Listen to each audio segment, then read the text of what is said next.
pronto para que ya puedan accesar todos estos materiales, los que van a estar pendientes aquí. Tengo varios. Porque ya hay algún nuevo que no haya venido a la clase pasada. ¿Estás inscrito? Sí, inscrito. Antes puedes accesar al módulo, a todos los materiales. Gabriel, ¿no te puedes inscribir o ya estás muy fuera de todo? Yo ya terminé. O sea, nada más estoy oyendo. No hay manera de que tienes todavía. Ya tengo todos mis créditos. ¿Tienes matrícula? A lo mejor con tu matrícula te puedes inscribir. No creo. Voy a checar. Para que te meta como cliente y puedas tener acceso al módulo y bajes todos los materiales. Los test te costaron los de todos. ¿Tienes el de pensamiento? Sí, tengo libros. Ok.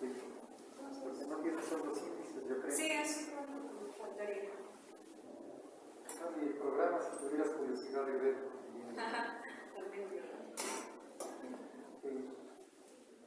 Bueno, entonces aquí ahorita no hay nadie nuevo de Oriente, ¿verdad? Respecto de la clase pasada.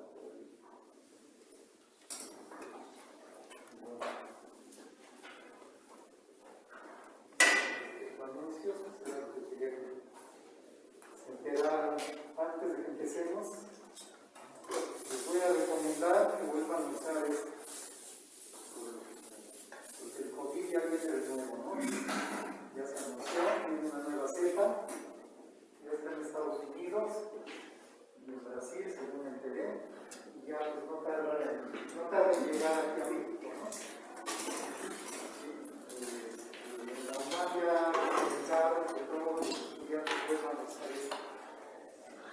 Yo les voy a pedir también, por favor, que ya la clase que vengan con sus tapabocas, todo el mundo, por favor. Es incómodo y desagradable, pero pues no. Yo creo que nadie nos gusta eso.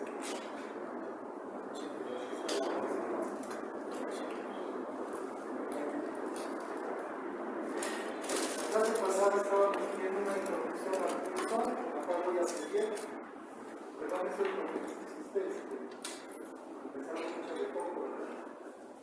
¿No importa? Aunque se oiga. No, que eso es. No. Sale bien. Sí, toda esta semana me voy a mover. Me hubiera pintado. Vamos a retomar entonces. Yo estaba viendo una introducción a Frege la clase pasada. En eso nos habíamos quedado. Retomando brevemente lo importante, digamos, que yo había comentado, pues es que yo digo mucho a Descartes, a Frege con Descartes. Yo creo que los dos marcan puntos de cambio en la historia de la filosofía. Ambos, ¿no?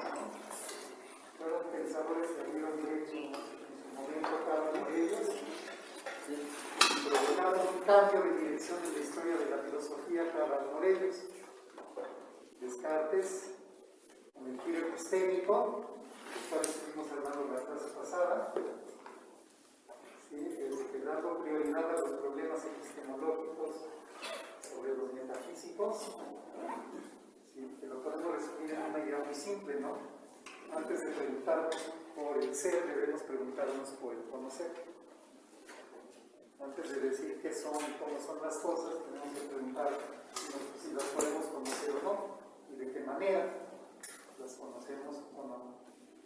Y entonces, eso fue lo que provocó Descartes, un giro en la historia de la filosofía hacia la epistemología como la disciplina, pues que en su momento, en todo un periodo hasta Frege, se consideró como la más importante, era la epistemología o la teoría del conocimiento. Eso lo provocó Descartes. Vimos sobre todo su argumento del sueño. Es un argumento con el que él pone en duda la existencia del mundo material y provoca pues toda esta inquietud hacia la epistemología, ¿no?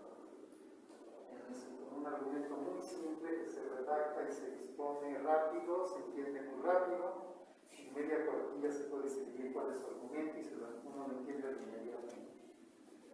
Bueno, eso fue lo que provocó Descartes. Frege provocó algo parecido a finales del siglo XIX con su obra, el giro lingüístico, digamos, empieza con Frege, ¿no? Y me parece que ya dije rápidamente cuál es su argumento principal que yo veo en esa dirección, pero pues lo vamos a ver en el artículo sobre sentido de notación, desde que llega hasta la página 10 y ahí termina con el argumento en la página 10. En donde nos da, nos dice pues que previas a las preguntas sobre el conocer están las preguntas por el lenguaje en el que formulamos muchas preguntas, por decirlo muy ligado a lo de Descartes, ¿no? Y Descartes había dicho que las preguntas sobre el conocer son más fundamentales que las preguntas sobre el ser, pues podríamos añadir giro de Frege diciendo las preguntas sobre cómo entendemos en el lenguaje en el que se formulan esas preguntas, hay que entenderlo antes de preguntarnos qué es lo que podemos conocer, cuál es la comprensión que tenemos del lenguaje en el que estamos formulando esas preguntas sobre el conocer. Y esto parece que va un paso todavía más atrás de Descartes, a una pregunta más fundamental. Entonces, digamos, esa sería como una secuencia que ligaría a Descartes con Frege, con lo que hizo Frege, en un momento dado, que llamamos el giro lingüístico, ¿no? Y estábamos pues hablando de Frege, en una pregunta de Jonathan pendiente, que era la de qué repercusión tiene la obra de Frege hoy en día. Y yo hablaría un poco de filosofía de las matemáticas también, ¿no? De cómo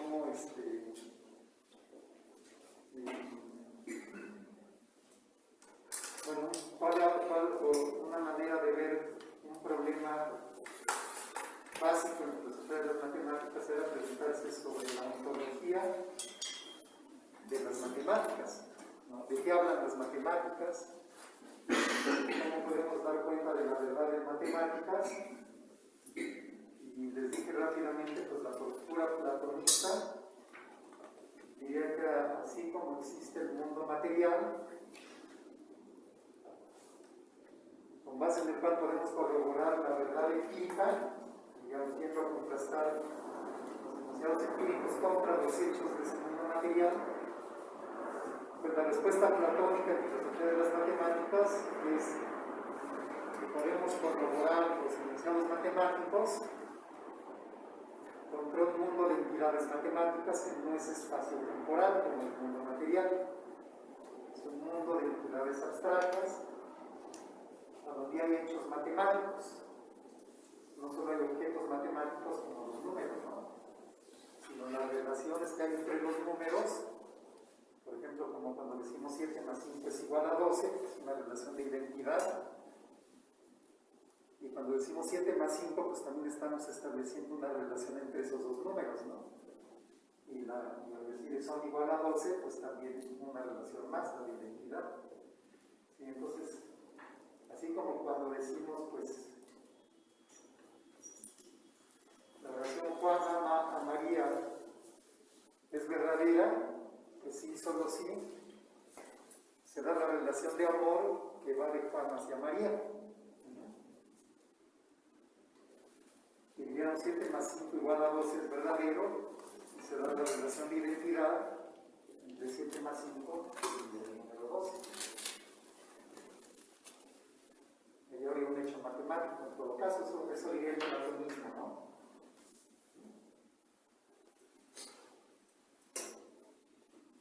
Otra postura, que dije muy rápido, se llama formalismo.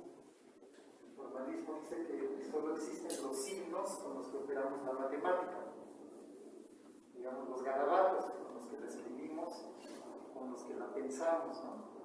Y que no hay nada más. Es un lenguaje con sus convenciones de uso, de formación, y no hay nada más que preguntar qué buscar detrás de los signos mismos, ¿no? En la matemática, esa es una postura formalista. Frege fue el padre de lo que se llama la postura logicista. No fue el primero que se le ocurrió, pero fue el que la desarrolló con más cuidado en su momento, ¿no? A finales del siglo XIX. Ya había habido filósofos que habían, digamos, pensado que pues, la matemática era en el fondo lógica, pero no desarrollaron la idea. La dejaron como una hipótesis, digamos, ¿no? No la trataron de desarrollar a fondo, y Frege sí. Y Frege, el proyecto filosófico más importante de su vida fue, con pelos y señales, dar la fundamentación, ¿no? Es decir, cómo en todo detalle, cómo es que la matemática se fundamenta en la lógica, pero así al último detalle, ¿no? Lo trató de hacer. Pues de ahí que lo consideremos como el padre del platonismo, perdón, del platonismo, del logicismo, ¿no? Es la postura que trata de fundamentar la matemática en la lógica. Y se acuerdan que les dije de una manera muy sencilla cuál es el atractivo de esta postura, ¿no? No se necesitan postular hechos matemáticos, como en el platonismo, ¿no? Simplemente detectamos que hay palabras lógicas en el lenguaje que tienen su significado, hay reglas de uso y de construcción de oraciones empleando estas palabras lógicas, y con eso basta para dar cuenta de lo que son las tautologías, por ejemplo, ¿no? Las verdades lógicas. ¿Recuerdan? Decíamos, por ejemplo, llueve o no llueve. Eso siempre es verdadero. Ahorita, por ejemplo, es verdadero porque no llueve. Si estuviera lloviendo, sería verdadero porque llueve. Eso nunca es falso. ¿Sí? Pues la manera lógica de explicar esa tautología es muy sencilla, ¿no? Simplemente decimos, detectemos el significado de la palabra o, de la palabra no, y veamos que la construcción gramatical es, la construcción de la oración es gramatical en español, llueve o no llueve, y con eso es suficiente para darnos cuenta de que esto es verdadero y no necesitamos más. Sí, hay como evidencia en eso, ¿no? Entonces decimos que estas verdades lógicas son un tipo de verdad analítica. Eso estuvo hablando el profesor Sama, entonces empezaron tal vez algo de especialidad. Los enunciados analíticos se dice son verdaderos en virtud únicamente de su significado. ¿Sí? Y los enunciados muy sencillos, analíticos, pues resulta que basta entenderlos para saber que son verdaderos, como el ejemplo que di. ¿Sí? En los más sencillos, uno simplemente los entiende y dice, pues sí, eso es verdadero. Verdad en virtud del significado. Entonces, la idea de Frege fue que pudiéramos explicar la verdad matemática reduciéndola a verdad lógica. Eso le conferiría pues, mucha claridad a lo que es la matemática en el plano ontológico, ¿no? En el fondo es verdad lógica. Si la verdad matemática sería verdad lógica, los enunciados matemáticos serían enunciados analíticos. Y eso explicaría el conocimiento matemático también. Pues, tenemos una explicación del tipo de enunciados que están en la matemática, pues analíticos. La verdad matemática reducida a verdad lógica. La epistemología de las matemáticas se podría dar cuenta con base en la epistemología de la lógica. ¿Sí? Y todo parecería ganar en realidad. Ese fue el proyecto de Frege. Y lo trató de desarrollar con todo detalle, no crean que trató de no dejar ni un solo cabo suelto en su proyecto de fundamentar la matemática y la lógica. Lo hizo con todo cuidado. Y él fue el padre de la postura, pues, entre las matemáticas que se llama logicismo.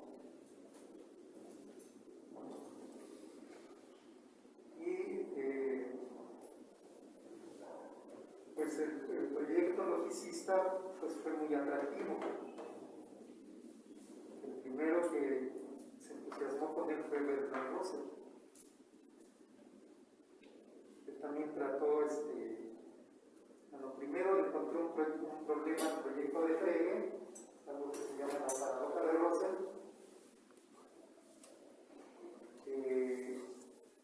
Digamos, uno de los axiomas fundamentales de Frege pues se caía, ¿no? Llevaba paradojas. Entonces, eso desanimó a Frege de seguir con ese proyecto logicista y lo abandonó. De hecho, primero trató de resolver la paradoja de Russell. Es muy irónica la historia, ¿no? Porque Frege estaba por publicar el último volumen donde iba a terminar su obra. Estaba en galerías ya prensa el libro. Cuando Russell le mandó una carta platicándole de la paradoja. Parece que Frege paró la publicación y trató de resolverla, escribió un apéndice, lo publicó con el libro, no junto con el problema, pero pues ese apéndice o esa solución que él creyó encontrar no era buena, y probablemente se dio cuenta después de la publicación que no era una buena solución. Acabó abandonando el proyecto y parece que estuvo deprimido muchos años, hasta que después ya retomó un poco la filosofía. ¿Sí? Entonces el artículo, por ejemplo, de sobre sentido y denotación, que es el primero que vamos a ver, está en el marco de todo el proyecto logicista, ¿no? De fundamentación de las matemáticas y la lógica. Cuando lo lean van a decir, bueno, ¿por dónde aparecen las matemáticas? Porque no parecen andar por ningún lado cuando uno lee ese artículo. Porque la relación no es tan superficial o tan fácil de ver, ¿no? Pero la hay. ¿Sí? Entonces ese primer artículo lo escribió en 1892 sobre el sentido de la notación. Y estaba en el pleno desarrollando su proyecto, ¿no?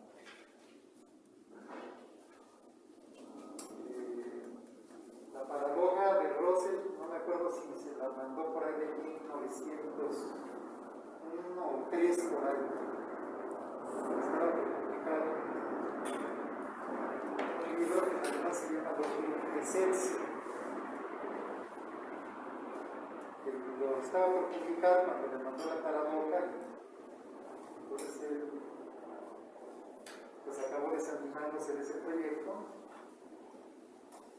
Se dice que estuvo deprimido varios años. Después regresó ya con una nueva idea de qué era realmente la matemática, y ahí, en ese nuevo contexto, escribió el otro artículo que vamos a ver, el del pensamiento, que es de 1918. Él murió, si mal no recuerdo, en 1928, creo. Este artículo es como de 10 años antes de morir, más o menos. Sí. Y es un artículo posterior al de sentido de la notación. Es muy curiosa la relación entre estos dos artículos, porque en el primer artículo él está imbuido de todo este proyecto, ¿no? De fundamentar la matemática en la lógica.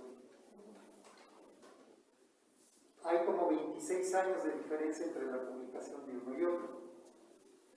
El artículo del pensamiento parece que lo hubiera escrito un poco tiempo después del de sobre sentido y denotación, porque hay mucha relación entre los dos.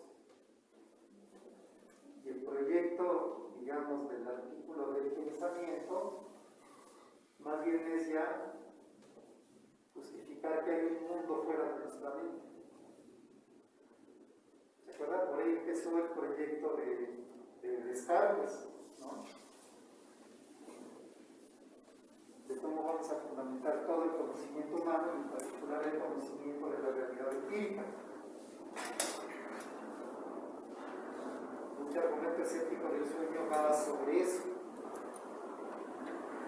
Escepticismo sobre la existencia del mundo externo. Bueno, en este artículo Frege da, por así decirlo, su fundamentación de eso que le había dejado abierto Descartes. Y lo hace con base en su filosofía del lenguaje, la que había desarrollado en el artículo de sobresentido y denotación. Pues por eso están muy relacionados los dos artículos.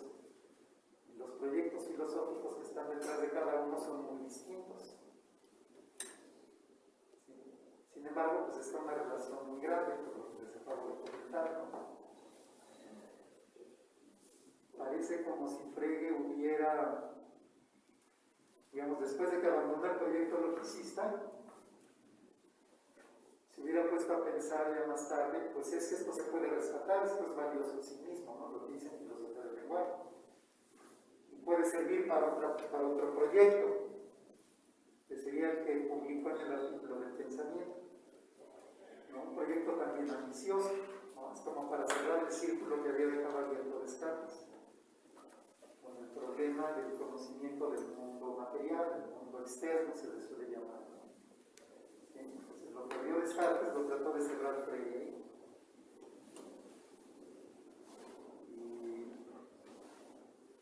Y esto fue en 1918, publicó Frege el artículo.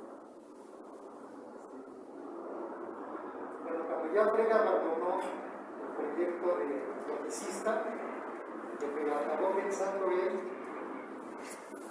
fue lo que Kant tenía en mente sobre las matemáticas, ¿no? Para Kant la matemática no era analítica, es decir, no era verdad en virtud del significado. Para Kant la matemática era un tipo de conocimiento sintético a priori.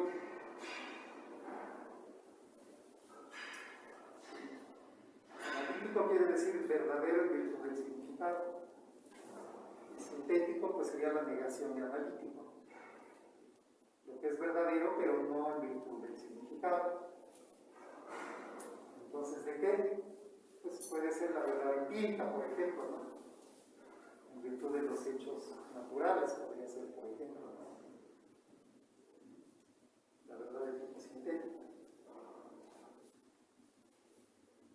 pero no nada más, ¿no? Porque en la visión de Kant la matemática era sintética a priori. Y él decía que cuando la visión de Kant de la analiticidad era en un enunciado analítico, el predicado está contenido en el sujeto, decía él. Entonces Kant concebía todas las oraciones del lenguaje como del tipo sujeto-predicado. Un sujeto del que se dice algo, y el predicado, pues lo que se dice de ese sujeto, ¿no? Es el predicado. Entonces, la visión de Kant de la analiticidad era un enunciado analítico es aquel en el que el sujeto está contenido en el predicado. Al revés, el predicado está contenido en el sujeto. Y daba ejemplos como este, ¿no? Decimos, por ejemplo, un triángulo tiene tres lados. Sujeto es un triángulo. Predicado tiene tres lados. Y tener tres lados pues viene siendo la definición de triángulo. Eso es lo que entendemos que es un triángulo. Y en ese sentido, pues, él decía que el predicado estaba contenido en el sujeto. Bueno, ya una concepción más moderna de la analiticidad es la que tiene Frege. Porque Frege no consideraba que todos los enunciados fueran de la forma sujeto-predicado. Cuando decimos esto de que un triángulo tiene tres lados, o este triángulo tiene tres lados, por ejemplo, ¿no? O Juan es el triángulo. Y decimos, por ejemplo, Juan ama a María,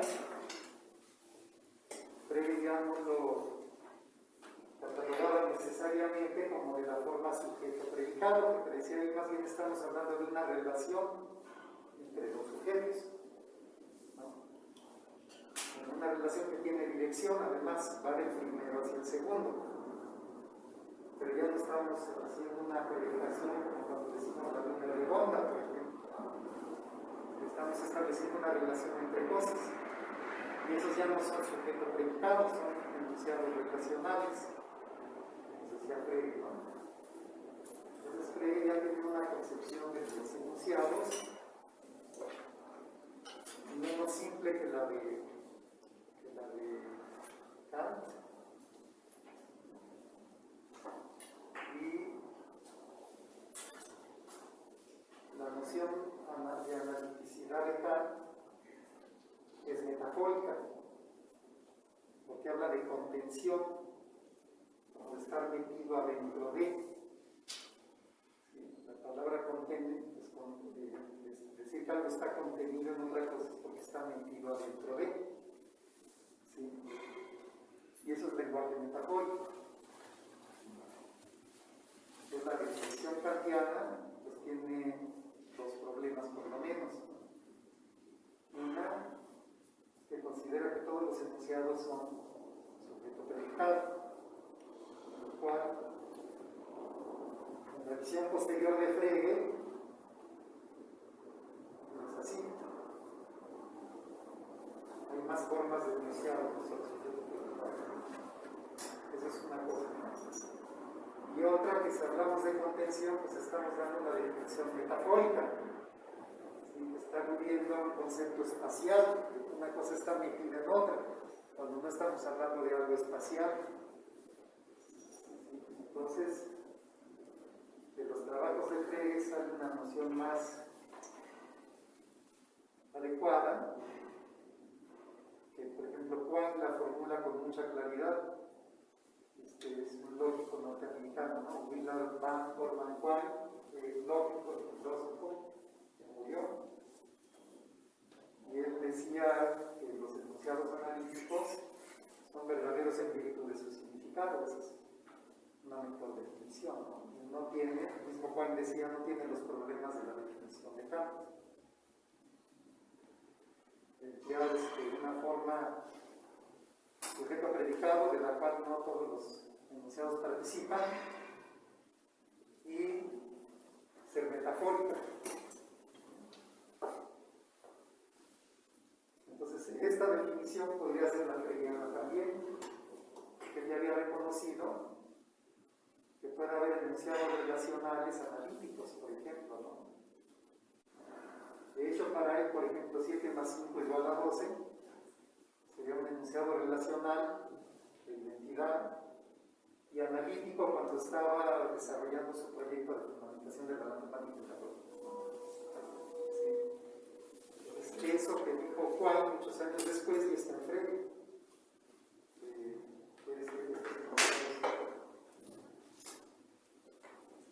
Por definir la analiticidad más bien en términos de verdad en virtud de significado. Entonces, bueno, para Kant, los enunciados aritméticos no eran analíticos, eran sintéticos, a priori decía. Él decía lo que sucede es que el predicado pues, no necesariamente está incluido en el sujeto. Es decir, cuando tenemos la suma de 7 más 5, eso por sí mismo no tiene el significado del número 12.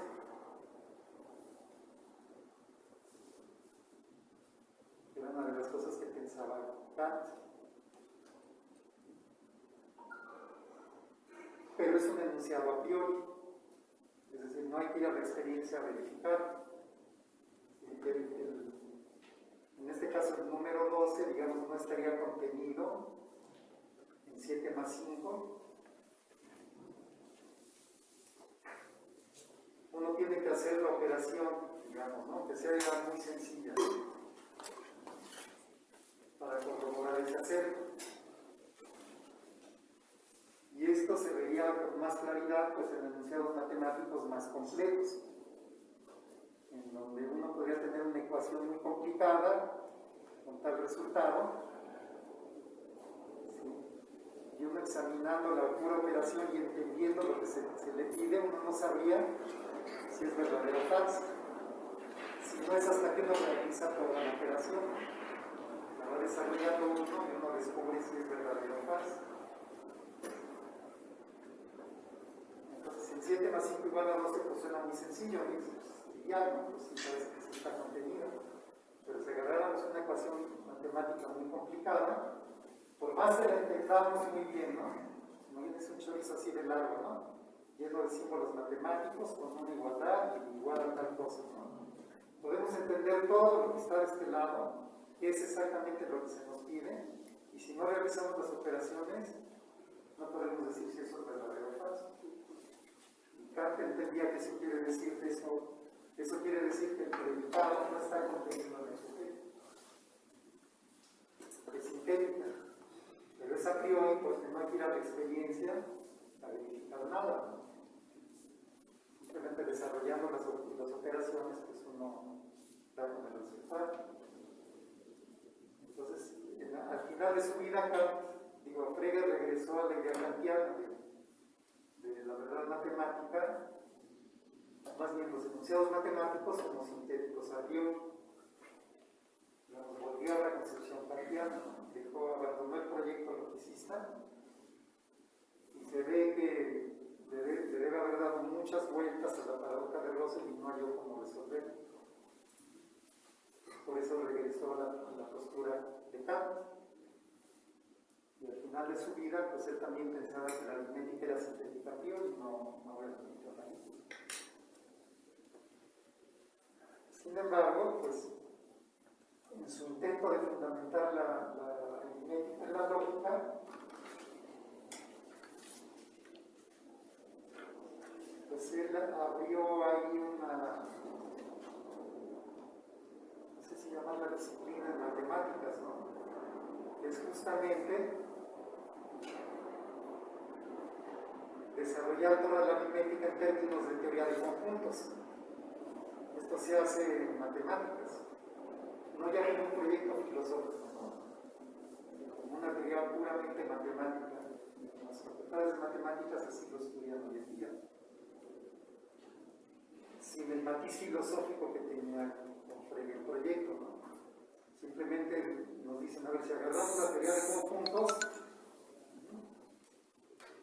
debemos hallar equivalencias de todos los enunciados aritméticos en términos de teorías de conjuntos, sin suponer ni argumentar que entonces la matemática o la aritmética se reduce a la teoría de conjuntos, simplemente son dos teorías equivalentes.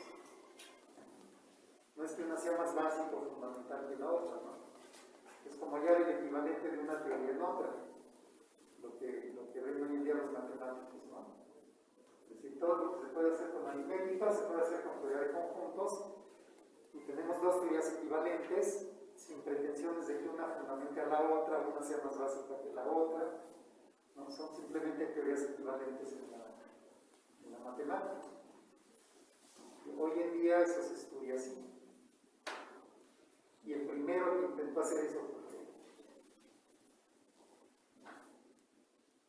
porque él, cuando trató de fundamentar la matemática en la lógica, pues no era la lógica a secas, ahí llevaba teoría de conjuntos también, con su visión de lo que era la lógica en Frege, ¿no? Y él trataba de hacer eso, Frege. Y los matemáticos, pues hoy en día lo hacen de manera exitosa, digamos, gracias a que Russell descubrió la paradoja que tenía el sistema de Frege, pues los matemáticos que trabajaron posteriormente en eso ideaban axiomas para evitar la paradoja, poniéndole restricciones, ¿no? Justamente para que no surgiera el problema que les surgió a Frege. ¿Sí? Y pudieron resolver el problema de la paradoja de Russell en ese sentido. Pero si no hubiera sido por el trabajo de Frege, esto no hubiera surgido después. Entonces tenemos una consecuencia, digamos, del trabajo de Frege en matemáticas, ¿no? Parte de lo que es la teoría de conjuntos, o de lo que se estudia en teoría de conjuntos, es esta manera de construir la aritmética a partir de la lógica, perdón, de la teoría de conjuntos, ¿no? Y el primero que desarrolló ese proyecto con gran detalle pues, fue Frege. Entonces él dejó ese como un legado en las matemáticas. Ahora, ¿por qué en Frege era filosofía y después ya fue pura matemática? ¿Cuál es la diferencia entre lo que hacía Frege con lo que hacen hoy en día los matemáticos? Bueno, Frege lo que realmente quería era dar con el verdadero carácter del conocimiento matemático. ¿Qué es eso? ¿Qué es la verdad matemática? ¿Qué tipo de enunciados son los enunciados matemáticos? ¿Son sintéticos a priori o son analíticos, como quería Kant o como que puso Frege, ¿no? Y ese es un tema ya de filosofía del lenguaje. ¿Qué tipo de enunciados son los enunciados de la aritmética? ¿Sí? Eso no es un tema que estudian los matemáticos, lo estudian los filósofos. ¿Qué tipo de enunciados son? Eso cae dentro de la filosofía del lenguaje. ¿Qué tipo de conocimiento es el conocimiento matemático? Pues tampoco son preguntas que se hagan en matemática, pero las preguntas por el conocimiento sí se las hace un filósofo. Y sería decir, es conocimiento lógico. La verdad también, ¿no? La verdad, ¿qué es la verdad matemática? Pues es verdad lógica. Todo eso es muy filosófico, no es de la matemática, ¿no? Los matemáticos no preguntan eso, no son sus temas de investigación, ¿no?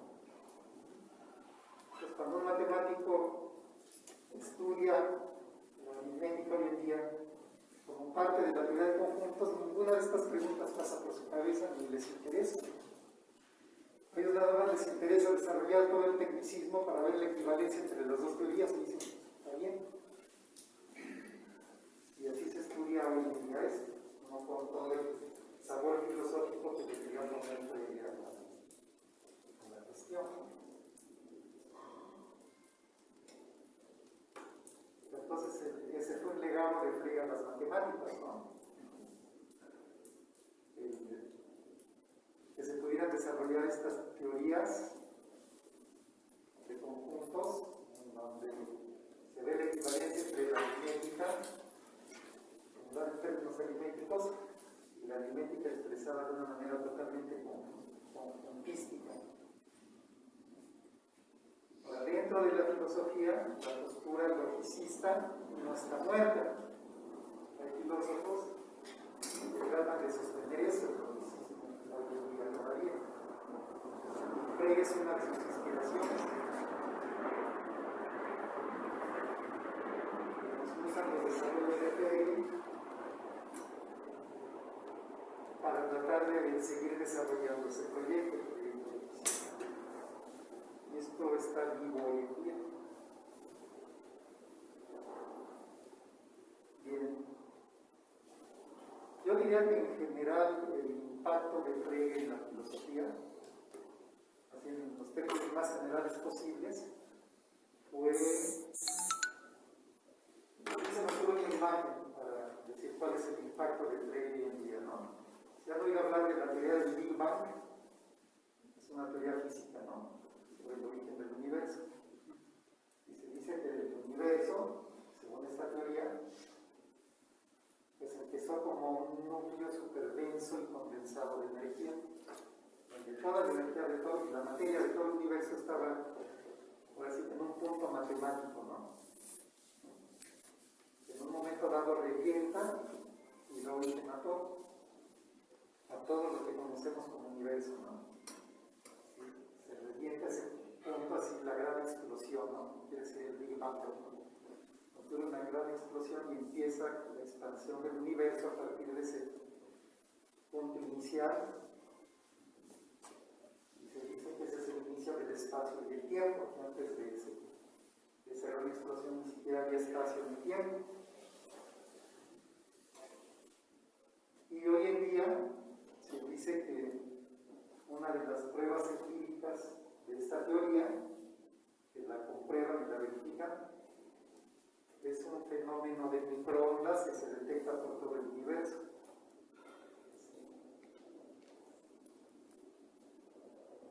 O sea, las microondas andan por todo el universo, ¿no? Y una manera de detectarlas es cuando uno prende un radio y no lo sintoniza bien y se oye un ruido. Se dice que así se descubrió ese fondo de microondas, ¿no?, que existía en el universo. Y los filósofos, los físicos, que detectaron esto, lo detectaron apuntando un aparato a todas las regiones del universo y siempre detectaban ese fondo de microondas. Entonces, la explicación que se le dio a ese fenómeno, se dice, es el remanente, digamos, de esa explosión tecnogénica, ese ruido, por así decirlo, que quedó en todo el universo, es lo que hoy subsiste como evidencia física de que hubo esa gran explosión, quedó ese ruido por todos lados. Entonces esto se consideró como una comprobación de la verdad de esa teoría. Y es un ruido que anda por todos lados. Entonces, yo el día de hoy veo a Frege así. Él es como ese ruido que anda por todos lados en la filosofía. Por lo menos en el área de lo que se llama filosofía analítica, ¿no? Su huella anda por todos lados. Se den cuenta los que la cultivan o no se den cuenta, ¿no? Y la presencia de Frege está por todos lados en la filosofía analítica, por lo menos. Porque él lo que inventó fue un método filosófico. Cuando trató de fundamentar la matemática en la lógica, dio que no un método que no existía, que es una manera de hacer filosofía, ¿no? Es lo que se consideró después como el método analítico, ¿no? Y él lo emplea con mucha maestría en sus trabajos de fundamentación de la matemática en la lógica. Porque ¿qué es lo que hace Frege, no? Pues emplea la lógica, por supuesto, que él mismo inventó. Entonces este es otro impacto de Frege, ¿no? Si Frege no hubiera inventado la lógica, pues la tendría que haber inventado otra persona, ¿no? Pero si nadie más que lo hubiera inventado, no tendríamos la lógica de hoy en día. O sea, eso no existiría, ¿no? Y ese es otro impacto de Frege hoy en día. La lógica de Frege no es exactamente como la que conocemos hoy en día.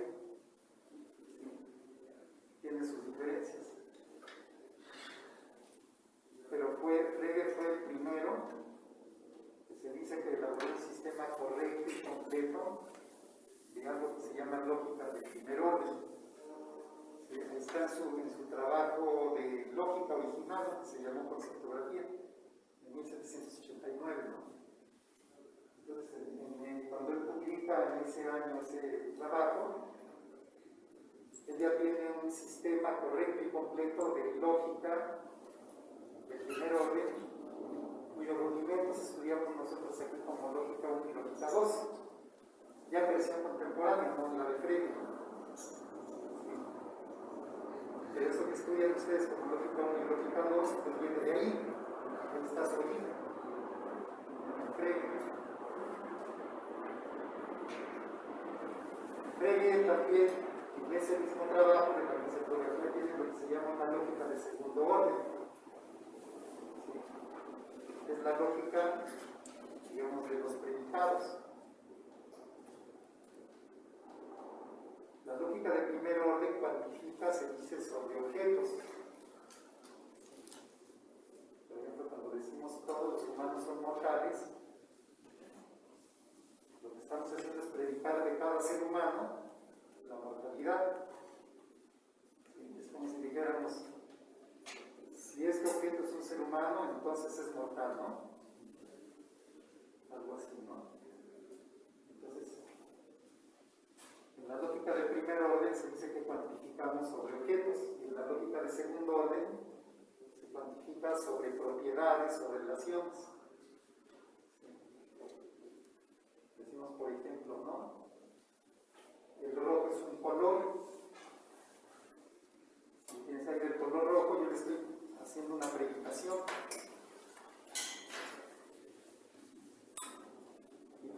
hacer predicaciones sobre todos los colores, ¿no? Bien, eso en primer orden no se puede hacer, pero sí se puede hacer en segundo orden. Entonces, en la lógica de Frege hay una lógica de primer orden y una de segundo orden, ¿no? La de primer orden ya totalmente correcta y completa, o sea, el bebé nació completo ahí, ¿no? Con todos sus miembros, ya bien formado, en esa lógica de Frege. Pues, en realidad Frege es el padre de la lógica contemporánea.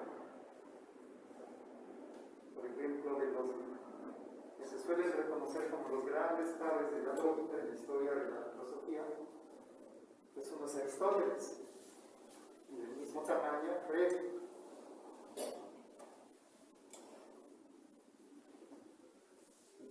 Digamos, como una figura tan grande en lógica como la misma de Aristóteles, ¿no?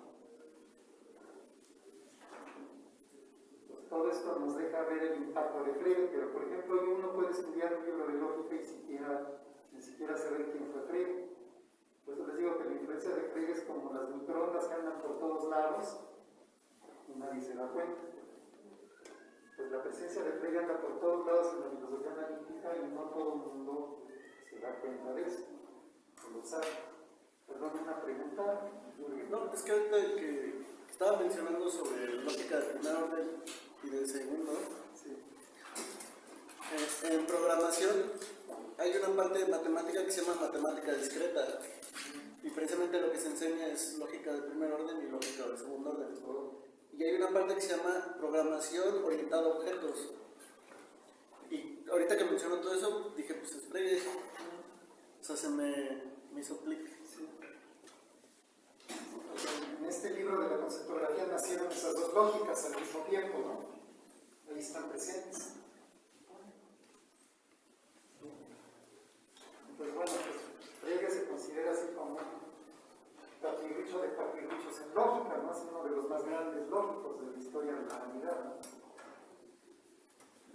Por este libro, que era parte de su proyecto de fundamentar la matemática en la lógica. Entonces, la disciplina llamada lógica no sería lo mismo sin Frege que con Frege.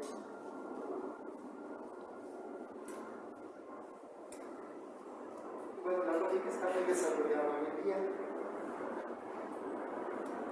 pero no es que en todos los libros de lógica ustedes vayan a encontrar el nombre de Frege, pero como en la historia de la disciplina, ¿no? Algo parecido pasa en la filosofía del lenguaje, también, ¿no? El artículo que vamos a leer de sobre sentido y denotación con el que empezamos se considera que es o marca el nacimiento de la contemporánea filosofía del lenguaje de corte analítico. Ahí nace, digamos, la moderna filosofía del lenguaje analítica, ¿no? En ese artículo de 1992.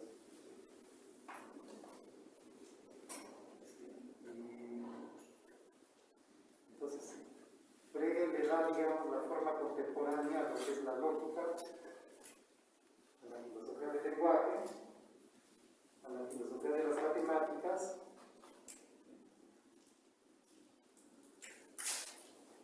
a la filosofía de la lógica también. Por lo menos esas disciplinas es el padre de la manera contemporánea que tomaron estas disciplinas en la corriente llamada filosofía política. Esto hay que restringirlo como corriente filosófica, ¿no? Y si se van otras corrientes, a lo mejor estudian filosofía del lenguaje y no encuentran enfoques como el de Frege. Pues por eso hay como que acotar, ¿no? ¿Dónde está parado este hombre, ¿no? Frege, en la historia de la filosofía? En la epistemología de la lógica y de las matemáticas, pues también está el presente ahí. Estudios de este tipo, ¿no? Y algo que yo no sabía, en epistemología y filosofía de la percepción, es así. ¿Quieres decir algo respecto de eso? Bueno, sí. Perdón, es Diana Contreras, ella viene de la UNAM, del primer seminario, y va a estar con nosotros más. Pero, perdón, así. Si quieres comentar algo. Es muy breve. Sí, un poco. No, es muy breve. Bueno, yo soy Diana y vamos a compartir. Ya están aquí con Pedro. Y pues gracias, Pedro, por invitarme al curso de Freire. Sí, Pedro y yo tenemos el plan de escribir algo juntos sobre Freire y Kant. Yo trabajo Kant en mi doctorado, un Kant en epistemología, pero fundamentalmente percepción, aunque Kant no escribió directamente algo sobre percepción, ¿no? La percepción es tal cosa, uno va recuperando cosas, ¿no? A partir de ciertas distinciones que hay que hacer entre percepción y experiencia, que no son exactamente lo mismo en Kant.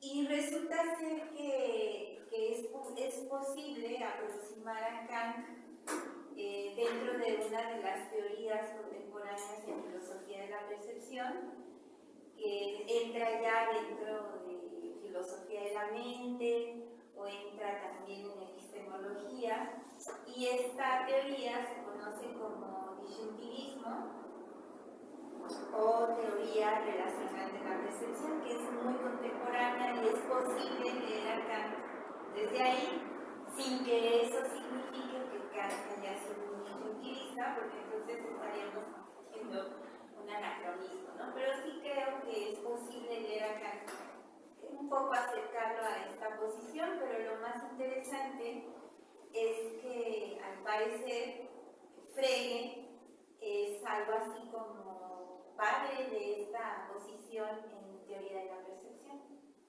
¿no? Entonces es como interesante, esto sí es una realidad, ¿no? Como es que en teoría de la percepción actual Freire ocupa un lugar importante.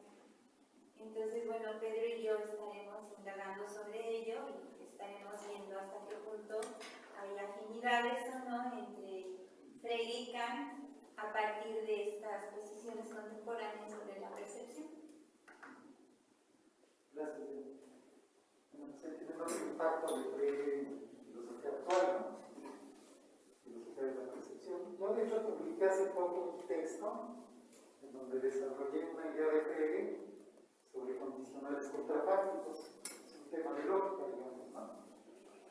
Y lo que hice fue tomar un pequeño párrafo que Freire lanza en el artículo de su sentido de notación, como 5 líneas, ¿no? Donde habla de los condicionales contrafácticos.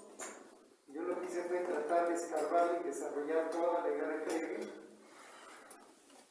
para hablar sobre las condiciones de verdad, cuándo son verdaderos y cuándo son falsos, los que se llaman en filosofía condicionales contrafácticos, ¿no? Un condicional contrafáctico, les doy un ejemplo, ¿no?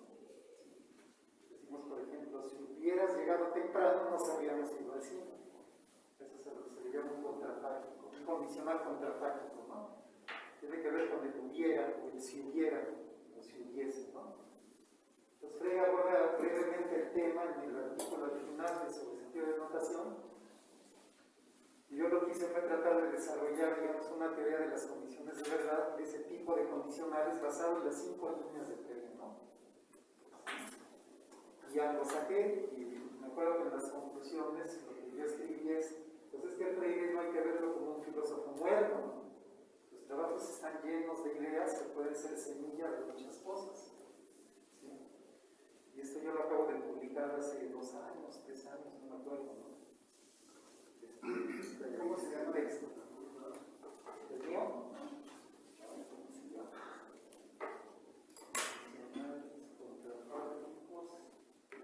Luego te lo traigo, pero es algo así como condicionales contrafácticos y causalidad, algo así. Sí, es muy importante esa estructura, ya visto desde el punto de vista de la estructura y es muy importante esa estructura de la analítica que abre muchas posibilidades. Filosofía de la ciencia, pues se habla mucho de los condicionales contrafácticos también.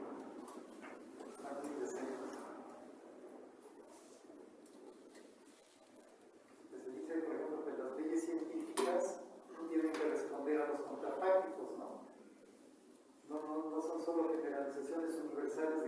siempre pasa A o C, ¿no?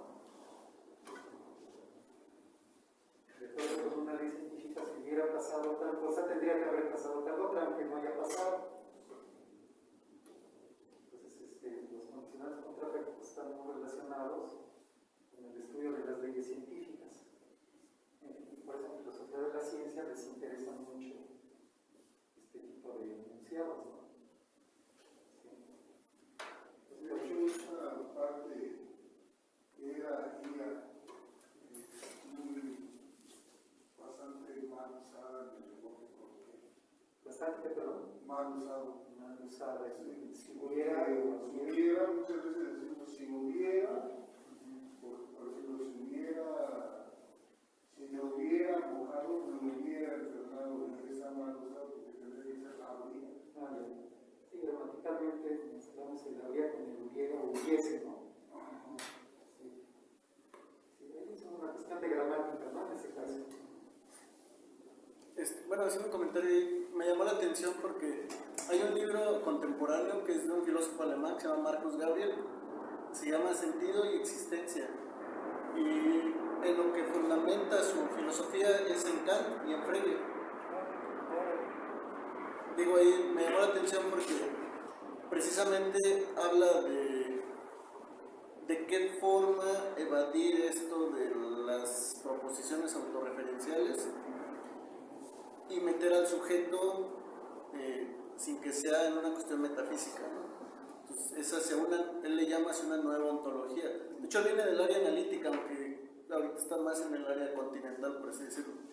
Y su obra fundamental es se llama así, Sentido y Existencia, Marcus Gabriel, y es un libro súper chocho. La primera parte es Kant, y la segunda es Frege, y la tercera es por qué ni Kant ni Frege, pero retoman los aportes de ambos. Interesante. Digo, por si les interesa. No, claro, muchísimas gracias por la referencia. ¿Tú lo has estudiado un poco? ¿Te has metido en este filósofo? Sí, porque una parte de mi tesis va a ser sobre él, Ya. nada más que enfocado en otra cosa. Porque lo que el proyecto que traemos Diana y yo, la manera de conectar a Frege y Kant va a ser a través de la filosofía del lenguaje y aparentemente también con la filosofía de la percepción, ¿no? Que yo no había visto esa conexión hasta que la mencionaste, ¿no? Pero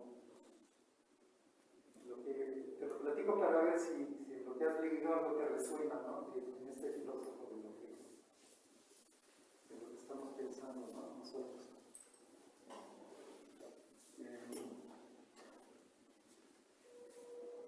En el artículo que vamos a estudiar de Frege sobre sentido y denotación, que así se tradujo, pues el tema central para Frege es lo que se llama el sentido. Y él nos dice así, a grandes rasgos, pues el sentido es lo que comprende el hablante que entiende el lenguaje. Digamos, ese es lo que capta como el contenido de lo que quiere decir el signo, ¿no? Bien. Y una hipótesis de qué es lo que está diciendo Frege cuando dice esas cosas es que el sentido es el significado lingüístico de los términos. La mención de sentido se leyó así muchas veces y mucho tiempo. Que cuando Frege decía el sentido, en realidad quería decir como pues, el significado del lenguaje. Pero cuando uno hace esa lectura de la noción de sentido, parece que Frege hubiera dicho muchas barbaridades en la filosofía del lenguaje, ¿no? Sí, cosas así que uno rápidamente se da cuenta que esto no puede ser correcto. Entonces, Frege mismo decía que a él digamos, el lenguaje en sí mismo no era algo que le preocupara demasiado. Él quería investigar otras cosas, pero tenía que investigar el lenguaje, porque era su medio de acceso a lo que él quería realmente estudiar, ¿no? Y la hipótesis que yo tengo sobre lo que es el sentido en Frege no tiene que ver con el significado del lenguaje, más bien tiene que ver con, digamos, cuando usamos el lenguaje y hablamos del mundo, por ejemplo, nosotros siempre estamos ubicados en una perspectiva desde la cual estamos hablando de lo que hablamos. Tenemos, digamos, un conocimiento perspectivista del mundo y eso se refleja en nuestro uso del lenguaje. La manera como usemos el lenguaje depende, pues, del tipo de conocimiento que tenemos del mundo, desde donde, por así decirlo, lo estamos viendo, conceptuando y considerando. Entonces, Frege, en mi lectura, tiene una... el perspectivismo es básico para él, ¿no? Y él lo que yo creo que trata de atrapar con la noción de sentido es que cuando usamos nosotros el lenguaje, ese perspectivismo siempre está presente, nos demos cuenta o no, ¿sí? Es la perspectiva desde la cual podemos accesar aquello de lo que estamos hablando cuando usamos el lenguaje. Y yo creo que su noción de sentido lo que trata de atrapar es eso, ¿sí? Y no el significado del lenguaje. Entonces esto es más bien un problema cognitivo relacionado con el uso del lenguaje. Y yo creo que lo que él quería dar a entender con la noción de sentido es todo ese perspectivismo que siempre está implícito cuando nos comunicamos, hablamos, que siempre estamos parados desde ángulos y viendo desde ahí las cosas, ¿no? Ahora Frege dice, bueno, pero está el sentido y lo que él llamaba el Bedeutung en alemán, ¿no? Que se ha traducido como referencia o como denotación, ¿no? Él dice el Sinn es el sentido, y el Bedeutung o Bedeutung, creo que se pronuncia, que es lo que se tradujo como referencia o denotación, ¿no? Entonces, si el sentido agarra la perspectiva o digamos, está totalmente conectado con la perspectiva desde la cual estamos comprendiendo y usando el lenguaje y hablando de la realidad, la referencia está más allá de eso. Conectada con el sentido no es exactamente el sentido mismo, ¿no? Y Frege tiene una idea muy peculiar de lo que es la verdad en ese artículo. Él dice que cuando hablamos de la verdad no podemos hacer ninguna distinción de ningún tipo. Para él la verdad en este artículo él dice que es como un objeto, o más bien es un objeto. Dice, todas las oraciones aseverativas verdaderas refieren a este mismo objeto, lo verdadero. Todas las falsas refieren a otro objeto que se llama lo falso. Que cuando hablamos de lo verdadero y lo falso no podemos hacer ninguna distinción en lo absoluto. Entonces, cuando nos interesa el conocimiento, no nos importa solo lo verdadero o lo falso, porque no hay distinciones de ningún tipo que hacer. Nos importa el sentido junto con la denotación, porque para él, o el Bedeutung, ¿no? Para él el Bedeutung de las oraciones es el valor de verdad. Por ejemplo, los nombres propios tienen Bedeutung. Si cada uno de nosotros es el Bedeutung de su propio nombre propio. Somos la denotación. Pero, por ejemplo, si decimos, no, Julian es mexicano, toda la oración denota lo verdadero. Y esa oración denota lo mismo que la oración Jonathan es mexicano. Y a nivel de verdad no podemos hacer ninguna distinción. Entonces, en el conocimiento no nos importa solo la denotación, sí nos importa el sentido, más la denotación. Entonces, cuando nosotros tratamos de verificar una oración, primero tenemos que captar su sentido, y con base en él es que podemos decir que es verdadera o es falsa, y accesar esa verdad o la falsedad en donde no podemos hacer ningún distingo de ningún tipo. Pues en el conocimiento importa tanto el sentido como la denotación, importan las dos cosas. Y dice Frege que cuando juzgamos avanzamos del sentido hacia la denotación. Es un avance, ¿no? Pero como en la denotación no hay partes que distinguir, es un todo homogéneo. Dice, cuando juzgamos, avanzamos del sentido hacia la denotación, pero tenemos que regresar de la denotación al sentido. Porque en la pura denotación no podemos distinguir nada. Y él dice metafóricamente es como si distinguiéramos partes en lo verdadero, pero desde el pensamiento. Y el pensamiento es el sentido. Y es donde está el conocimiento perspectivista que tenemos de la realidad. ¿Sí? Voy a adelantar algo de cómo empieza el artículo, ¿no? Frege agarra un ejemplo muy interesante. Es la frase la estrella de la mañana y la estrella de la tarde. Y él dice, bueno, pues cuando decimos estrella de la mañana nos referimos a Venus en sus apariciones matutinas. Cuando decimos estrella de la tarde nos volvemos a referir a Venus pero en sus apariciones vespertinas. Y aquí es donde entra lo del sentido, ¿no? Tenemos dos perspectivas cognitivas muy distintas sobre el mismo objeto. Y se agrado tal de descubrir o conocer la verdad de que la estrella matutina y la estrella vespertina le costó a la humanidad siglos. Y no es algo que se sabía de inmediato, ¿no? Un descubrimiento que hicieron los babilonios. De hecho, ¿no? Ellos descubrieron que la estrella de la mañana era la estrella de la tarde. Antes de ellos esto no se sabía. Sin embargo, sí se sabía que la estrella de la mañana era esta cosa y la estrella de la tarde era esta otra cosa, ¿no?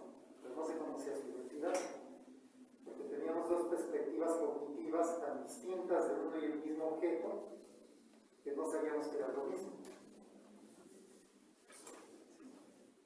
Y estas dos perspectivas atañen a lo que Frege llama el sentido. ¿Sí? Pues cuando decíamos la estrella de la mañana nos referíamos a Venus, sin saber que era la misma que la estrella de la tarde, y le predicábamos muchas cosas, decíamos muchas cosas de ella, muchas otras de la estrella vespertina, sin saber que eran la misma cosa.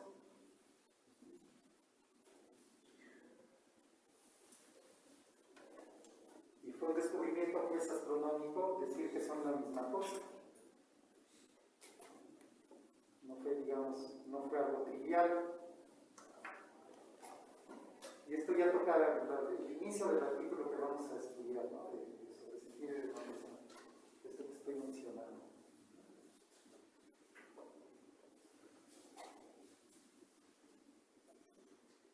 Entonces lo que dice Frege es que cuando decimos la estrella matutina es la misma que la estrella vespertina, ese es un enunciado de identidad y es verdadero. Pero cuando decimos eso no estamos diciendo una mera trivialidad, como si dijéramos Venus es Venus. Estamos diciendo algo que tuvo que ser objeto de un descubrimiento astronómico, que fue un enunciado sintético,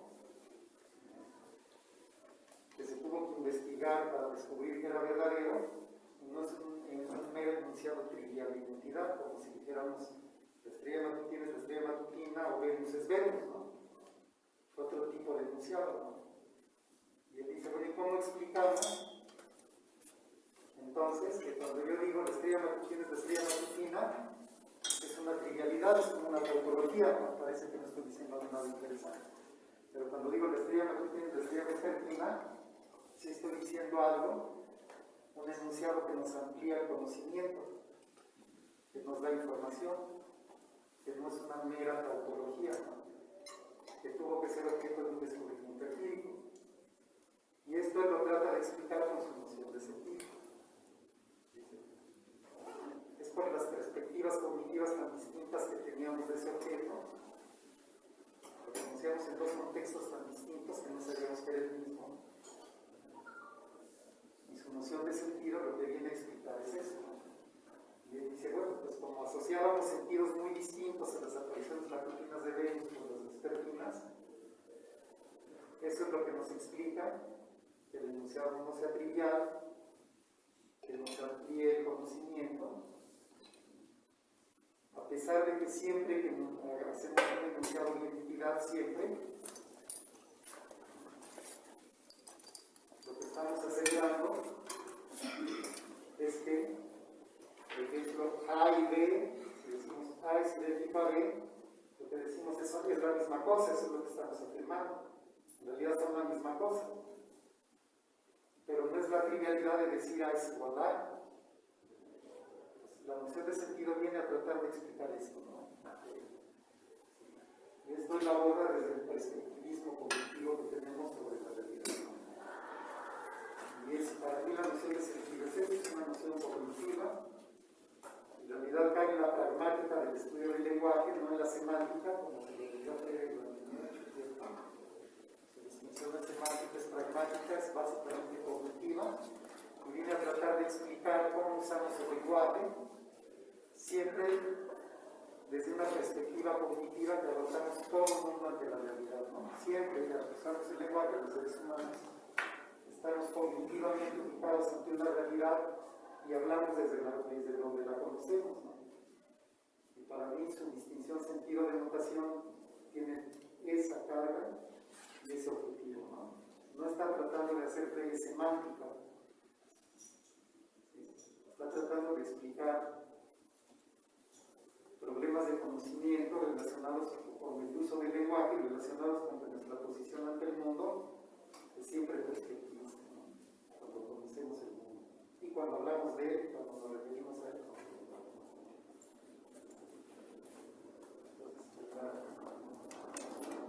En este sentido, yo veo a Frege más cercano a Kant y a toda la tradición previa que venía él, de la cual él, digamos, es creo que uno de los últimos eslabones de toda una tradición previa. Él está más conectado con ese pasado que con el futuro al que dio lugar después. Porque yo les había dicho que Frege le dio la forma contemporánea a la filosofía del lenguaje. Pero los filósofos posteriores a Frege no estaban interesados en eso que les estoy diciendo. Pensaban que Frege estaba haciendo semántica, que quería explicar el significado del lenguaje, y los filósofos posteriores a Frege también, y les interesaba mucho el significado lingüístico de las expresiones. Estos problemas cognitivos no los veían ellos realmente como aquello de lo que se estaba queriendo ocupar Frege. Que yo veo que esta es una cuestión muy filosófica, ¿no? La manera como Frege agarra la filosofía del lenguaje es muy filosófica, ¿no? Sí. En cambio, muchos de los filósofos del lenguaje posteriores a Frege, la manera como agarra la filosofía del lenguaje es más cercana a la lingüística, mucho más cercana. Y lo que hace Frege con la filosofía del lenguaje es muy filosófico, ¿no? Es como su proyecto de fundamentación de la matemática y la lógica, ¿no? Es un proyecto absolutamente filosófico. No es lo que hicieron los matemáticos después. Lo que hizo Frege con la filosofía del lenguaje no es lo que los filósofos posteriores hicieron con la filosofía del lenguaje, a pesar de que Frege fue el que les abrió el campo a todos, ¿no?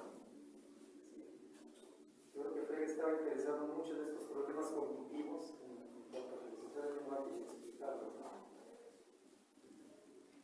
Y todo para él estaba muy conectado con la filosofía de las matemáticas, ¿sí? Porque cuando vean el artículo, que yo creo que ya se los voy a dejar leer hoy, porque esto ya fue una especie de breve introducción a ese artículo sobre sentido de notación, él empieza con el problema justo de los enunciados de identidad, ¿no? Y él dice, a ver, un enunciado de la forma igual a A y un enunciado de la forma igual a B tienen sus diferencias.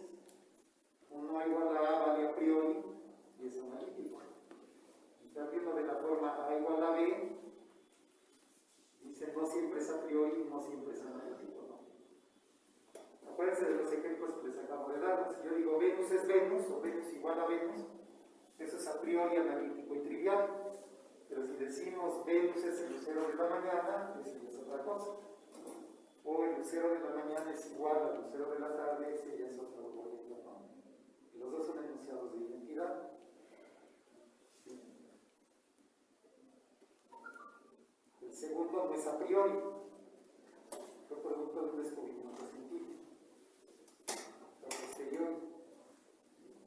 Entonces estas son las cosas que trata de explicar Hegel con su noción de sentido, ¿no? Y la conexión con Kant va por ahí, por ver a Hegel como este tipo de filósofo del lenguaje, ¿no? Pero bueno, yo quise desarrollar un poquito la idea para ver si te resonaba algo, Julián, de lo que hace Marcus, si tiene algo que ver con lo que yo estoy diciendo, porque a lo mejor su proyecto va por otro lado.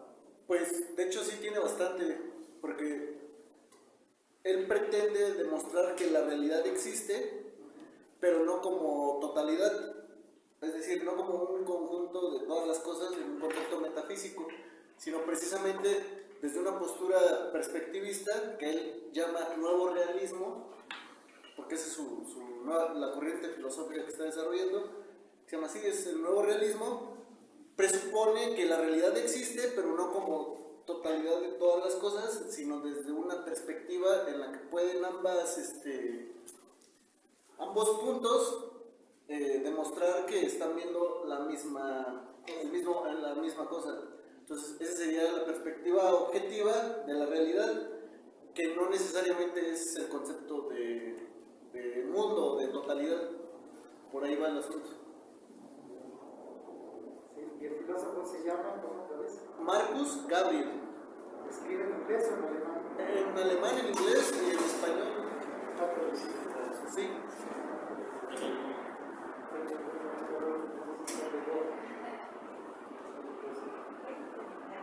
Sí, adelante. Sí, esto del perspectivismo en Kant tampoco está tan estudiado, porque bueno, son nuevas interpretaciones. Aquí, por ejemplo, en lo que yo me baso es en el espacio, la noción de Kant, la propuesta que nos da sobre el espacio como intuición pura a priori. Entonces, esto implicaría, desde lo que estoy tratando de analizar, que se está pensando en un sujeto, una persona, ubicada en un plano. Siempre, ¿qué es el espacio? Pues el espacio es una red de relaciones entre cuerpos, entre objetos espacio-temporales, inscritos en un plano, y dentro de esta red de relaciones actuales y posibles, no solamente están los objetos empíricos, sino que también está el observador situado dentro del plano. Y esto da como resultado una determinada perspectiva del observador situado. Esto es a partir de la lectura en la crítica de la razón pura. Kant tiene dos exposiciones sobre el espacio. En la que yo me baso es en la exposición metafísica, porque la otra exposición es más relacionada con el argumento de la geometría, pero esta es más vinculada con lo que son los objetos espaciotemporales, los objetos empíricos.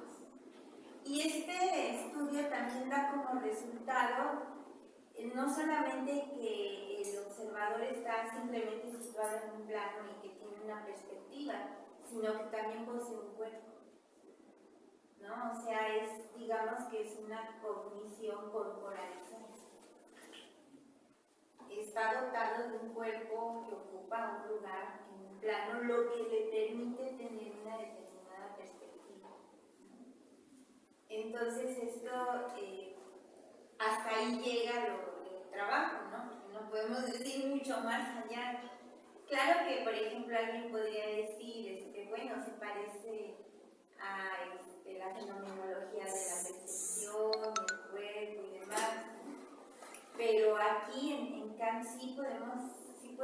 desde mi lectura, encontrar ya pues la idea de que tenemos una cognición corporalizada y que el sujeto no solamente un sujeto de conocimiento, sino el observador está situado en un plano, por lo tanto tiene una perspectiva. Entonces de ahí la tesis que estoy desarrollando es que la experiencia en Kant y también la percepción son eminentemente relacionales. O sea, no podemos hablar de conocimiento o simplemente de percepción así, sin pensar en una relación espacial. Entonces, por ahí va. Y esto tiene que ver con una posición pues, contemporánea que les hablaba hace ratito, no solamente les nombré disyuntivismo, que también se conoce como teoría relacional de la percepción. Entonces, bueno, por ahí va lo que queremos hacer. Yo te decía, para combinar con eso, yo que es una vez Ariana, también me daba la impresión, tengo la hipótesis, ¿no? Que yo me he metido más en Frege que en Kant, y ya nada más en Kant que en Frege, entonces estamos como intercambiando también conocimientos de ello, ¿no? Pero yo una vez le decía a Ariana que a mí Frege me da la impresión de que lo que hace en filosofía del lenguaje es como expresar las posturas de Kant sobre el conocimiento y la metafísica, pero desde el lenguaje. Es como si él tomara una postura similar a la que desarrolló ya en su tesis de maestría y desarrolló en su tesis de doctorado,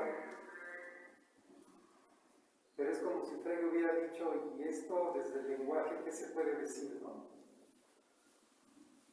Nosotros que somos seres lingüísticos, ¿no? ¿Cómo se ven estas cuestiones de metafísica, de epistemología, desde el uso que tenemos nosotros de nuestro lenguaje con el cual expresamos nuestros conocimientos? Es un poco la idea. Y bueno, yo tengo esa hipótesis, ¿no? Ahora que, claro, desarrollar tanto los ingleses y todo, ¿no? Pero de entrada esa sería la hipótesis, ¿no? Es como si Frege estuviera haciendo las cosas que hizo Kant desde la lectura de Diana, pero desde la filosofía del lenguaje. Y esto es muy distinto a la filosofía del lenguaje posterior a Frege. O sea, esto que yo estoy diciendo, nada que ver con lo que se hizo después de Frege en filosofía del lenguaje. Los filósofos del lenguaje se fueron por otros lados después, ¿no? No leyeron a Frege de esta manera, ¿no? Entonces, una de las desgracias que ha ocurrido con Frege, han ocurrido muchas, ¿no? Pero una es que, como los filósofos del lenguaje posteriores a Frege no se fueron por los lugares por donde él andaba, sus intereses eran más de otro tipo, en filosofía del lenguaje, no tenían que ver con estos problemas de cognición situada ni nada. Cuando usamos el lenguaje, tienden a leer a Frege anacrónicamente, a malinterpretar y a decir muchas cosas que hacen parecer a Frege como un filósofo de repente muy absurdo, que no sabía bien de qué estaba hablando, que cometió muchos errores. O sea, se hace una lectura anacrónica de Frege, pues lo ponen por los suelos. Es muy irónico porque consideran a Frege como el padre de la filosofía contemporánea, pero lleno de errores, de absurdos, ¿no? Porque lo leyeron a Frege desde los ojos de la filosofía posterior, no de la que lo precedió, que es de donde él bebió, en lo que él se formó. Entonces, en la filosofía del lenguaje, pues Frege siempre es como un punto, bueno, no siempre, pero para muchos filósofos es un punto de partida, pero para pasar rápido a otros temas, porque nada más dicen, bueno, Frege dijo esto, pero tiene estos errores, y ahora sí pasemos a lo interesante, ¿no? De la filosofía del lenguaje, que es lo que yo les voy a decir, no lo que dijo este señor, con todos sus errores. Primero que es una lectura errónea de Frege en filosofía del lenguaje, Bertrand Russell, desde 1905, que publicó un artículo que se llama On the Nothing, del inglés sobre el lenguaje, ¿no? Ahí aparece el primer mal lector de la filosofía del lenguaje de Frege, ¿sí? Y ese fue el primer bisonte que se llevó a todos los demás al abismo, ¿no? Todos corriendo atrás de él, ¿no? De Russell. Y cuando digo todos, me refiero a los más principales e importantes filósofos del lenguaje del siglo XX. ¿Sí? O sea, primero detrásito de Russell, todos estos, ¿no? Ivan Quine, Kripke, Davidson, Johnson, todos atrás, y luego todos los demás, ¿no? Al abismo. La mala interpretación, la mala comprensión de esta idea. Esa fue la desgracia de las malas lecturas de Frege durante el siglo XX. Hoy en día están saliendo ya libros que se han dado cuenta de eso y empiezan a decir, no, es que Frege no quiso decir eso que dice fulano, sutano, mengano. No era eso lo que quería decir, era otra cosa. Y ya se empieza a ver que Frege era otra cosa y no lo que el siglo XX leyó de una manera totalmente anacrónica sobre Frege. Esos trabajos ya empiezan a surgir, ¿no? Hoy en día. Y si tenemos suerte, pues uno de esos trabajos va a ser el que vamos a hacer ya y yo. Filosofía del lenguaje sobre Frege, conectado con Kant. Entonces, pues, les decía que Frege es, pues, entonces, como una especie de ruido de microondas que anda por muchos lados, ¿no? Muchas veces sin nombrar, sin que la gente se dé cuenta de que Frege está ahí detrás de lo que están diciendo, ¿no? Yo creo que uno de los filósofos del siglo XX que mejor leyó a Frege fue Wittgenstein. Creo que uno de los mejores lectores que Frege tuvo.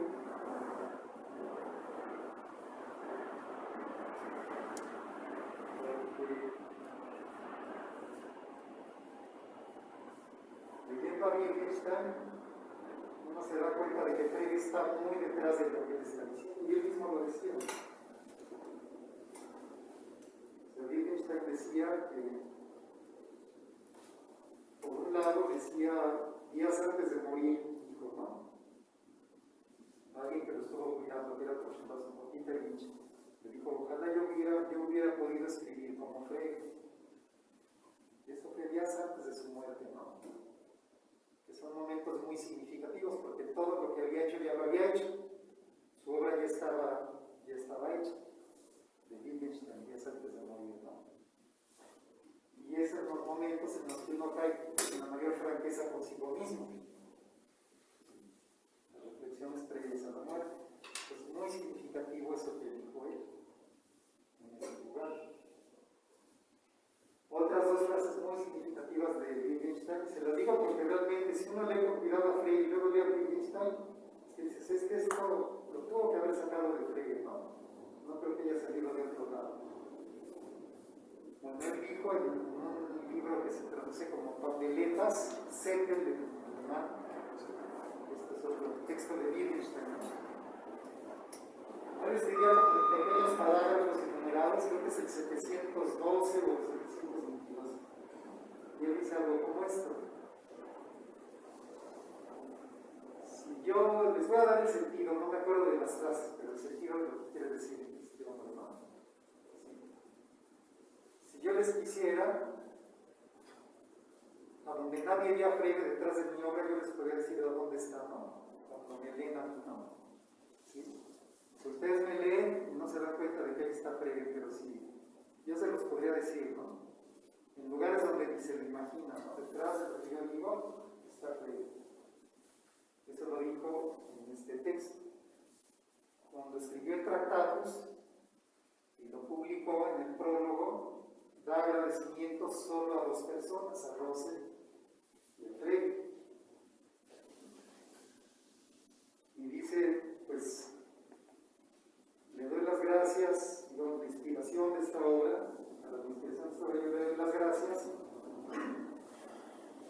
los trabajos de mi amigo Russell y a la grandiosa obra de Juan Corfredo. Así lo dice. Russell había sido su maestro y lo veía con su cuate, a su mismo nivel. Mi amigo le y Frege era el maestro. Eso ya desde que era muy joven, ya lo había reconocido. Pero Wittgenstein no era dado a citar a nadie, ni a dar reconocimientos a nadie. Yo creo que uno de los mejores lectores de Frege fue él. Pero eso ha quedado muy oculto porque él mismo no decía, a ver, esto es una idea de Frege, ¿no? O yo hice este desarrollo gracias a esto que leí. No lo dice, ¿no? De hecho, en el tratado, pues, lo que él dice es, a mí me es absolutamente indiferente si las ideas que yo te expreso han sido expresadas por alguien más antes de mí, ¿no? Dice, eso no me interesa ni me importa. También esa yo creo que fue la actitud de toda su vida. Entonces, cuando uno ve a Wittgenstein sin leer a Frege, pues aparece como un genio deslumbrante que se saca las cosas de la manga, ¿no? Como el mago que va sacando de la chistera las cosas, ¿no?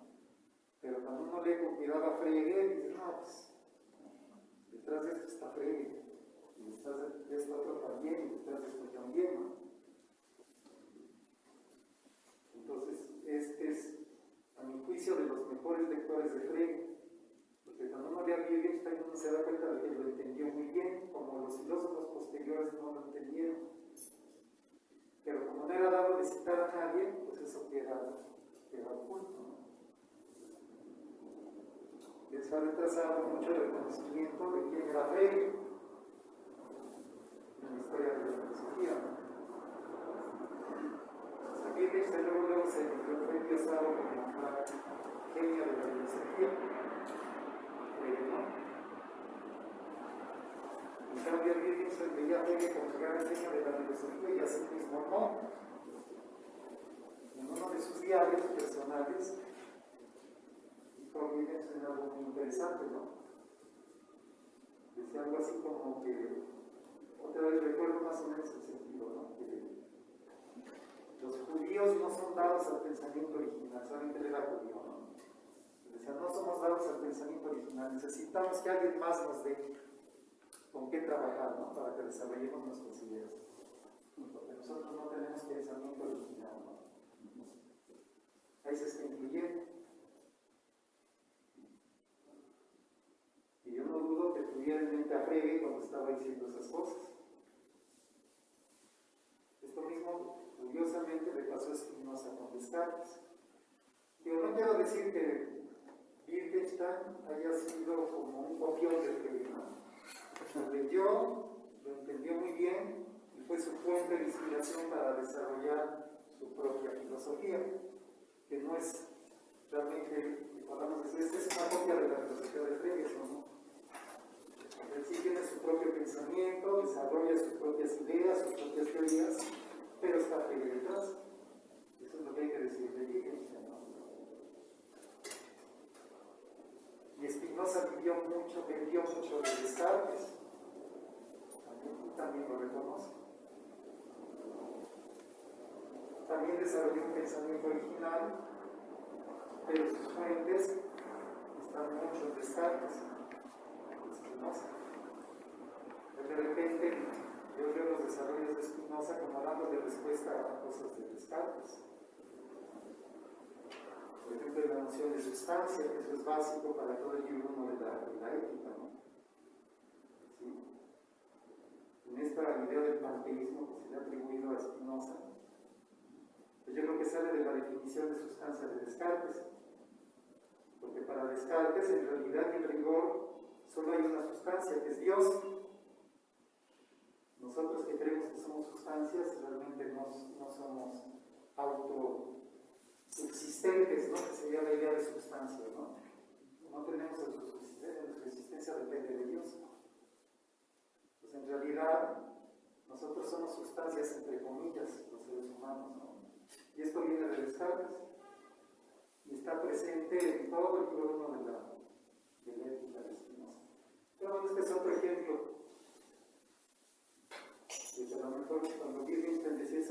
estaba tan lejos de la verdad, ¿no? De los judíos. Tal vez no estaba tan lejos de la verdad, porque también parece que a Spinoza le pasó algo parecido. Sin demeritarlo, ¿sí? Porque los dos fueron grandes filósofos, tanto Spinoza como Wittgenstein. Y tienen un pensamiento muy original, ideas profundas. Pero vivieron de estos otros filósofos, ¿no? Y en Wittgenstein está más difícil rastrearlo y encontrarlo que en Spinoza. Pero bueno, es la introducción que yo les quería hacer al pensamiento de Frege. Sí, adelante. Me surge una pregunta, profe. ¿Por qué ve usted que esta lectura en clave semántica se dio de Frege y no en un sentido pragmático? O sea, ¿cuál cree usted que fue la causa que hizo que por ejemplo, Russell se fuera por ese lado y después los que venían? Sí.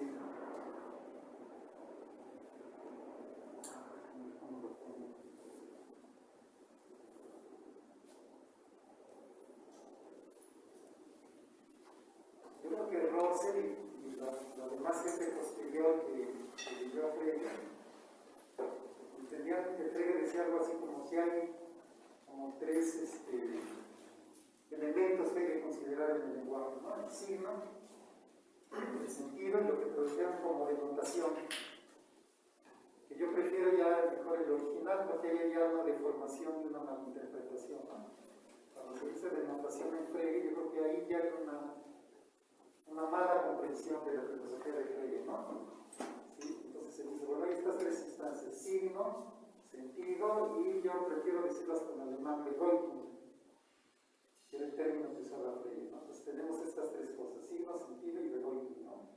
Y bueno, el Bedeutung, ¿qué es? Pues es si hablamos, por ejemplo, de términos singulares, son los objetos de la realidad que nombramos con los términos singulares, ¿no? Ese es su Bedeutung. Por ejemplo, si yo digo Adriana, pues su Bedeutung es esta persona. Si de carne y hueso, el portador del nombre, digamos, ¿no? Ese es el Bedeutung. Y se dice, bueno, pero el sentido que es, ¿no? Podría decir algo en ese artículo sobre el sentido de demostración, que lo vamos a leer, ¿no? Él pone un ejemplo, nos dice, por ejemplo, la denotación del nombre Aristóteles, pues es el filósofo del siglo IV a.C., ¿no? Pues es el Bedeutung. ¿Y cuál es el sentido del término Aristóteles? Y él da dos ejemplos, ¿no? Dice, podríamos entender que el sentido del término es el maestro de Alejandro Magno, que nació en Estaquira. Ese podría ser un sentido. Y como ejemplo la otra, ¿no? Dice, el maestro de Alejandro Magno y el discípulo de Platón. Eso lo dice en una nota que de página que van a leer de aquí a la clase que entre ustedes, ¿no? Una nota famosa, por cierto, ¿no? De 8 o 10 renglones, que dio lugar a un chorro de filosofía en el siglo XX, de filosofía del lenguaje, ¿no? Esos 10 renglones de nota, no saben cómo se ocurrió tinta todo el siglo XX sobre esa nota de pie de página, ¿no? ¿Sí? Y yo creo que un origen de la mala interpretación está en esa nota, justamente, ¿no? Porque se dice, a ver, si Frege distingue tres instancias: signo, sentido y Bedeutung, ¿no? Nos dice, por ejemplo, el signo, pues es el nombre de Aristóteles. El Bedeutung es el filósofo que vivió hace tantos siglos, ¿no? Y el sentido es esto de que era el maestro de Alejandro y el discípulo de Platón. ¿Y eso qué es? Pues eso es una frase. Pero lo entendemos. ¿Sí? Entonces, lo que se tendió a interpretar, y esto un poco es responsable de Frege, de que se lo entendiera así, por la manera como dice las cosas, ¿no? Entonces se dice, bueno, pero esta frase, por ejemplo, la frase el maestro de Alejandro y el discípulo de Platón, pues la entendemos. Tiene su significado lingüístico. Y por ahí empieza a entrar la cuestión del significado, ¿no? Entonces se dice, entonces, ¿qué sucede, no? La teoría que se le diga a Frege sobre esto es la de que El sentido, pues sí tiene que ver, porque también Frege lo dijo, con la comprensión del signo. Es la manera como entendemos el signo lingüístico, ¿no? Pero entonces se dijo, pues es la comprensión que tenemos de la frase, que tiene que ver todo con el significado lingüístico que tiene la frase. Y esa frase, que es el maestro Alejandro, el discípulo de Platón, cuando nosotros entendemos su significado lingüístico, es nuestra guía hacia la referencia. Esa es una frase que se usó mucho, ¿no?, para hablar del sentido en Frege. ¿Sí? Nosotros entendemos la frase y esa nos guía, así como para buscar en la realidad quién era Aristóteles. ¿Quién era? El que tenga las propiedades de que está describiendo la frase una vez que yo la entiendo. ¿Sí? Entonces se entiende que el sentido es la comprensión lingüística que uno tiene de lo que Frege llama el sentido. En cambio, cuando uno lee con cuidado la nota, yo creo que se puede hacer otra lectura muy distinta de esa misma nota. ¿Sí? Que la vamos a ver con cuidado, pero ahorita se las digo así como más de bote pronto, pero voy a regresar al tema cuando lleguemos a ese punto del artículo de Frege, ¿no? Otra manera de entender esa misma nota y esas frases que dice Frege es que se está refiriendo a Aristóteles desde un punto de vista. ¿Sí? No es que sea una frase que captamos su significado lingüístico y nos sirve de guía para investigar en la realidad y detectar a quién fue Aristóteles, ¿no?, que cumpla con las propiedades que dice la frase. Esa fue la lectura que se hizo casi todo el siglo XX de la noción de sentido de Frege. Otra manera de entenderla, que la voy a justificar porque sale de la misma lectura, es que es Aristóteles desde un punto de vista. ¿Desde cuál? Pues desde el que posee el nombre, ¿sí?, y conoce a Aristóteles de esa manera. Es Aristóteles desde un punto de vista.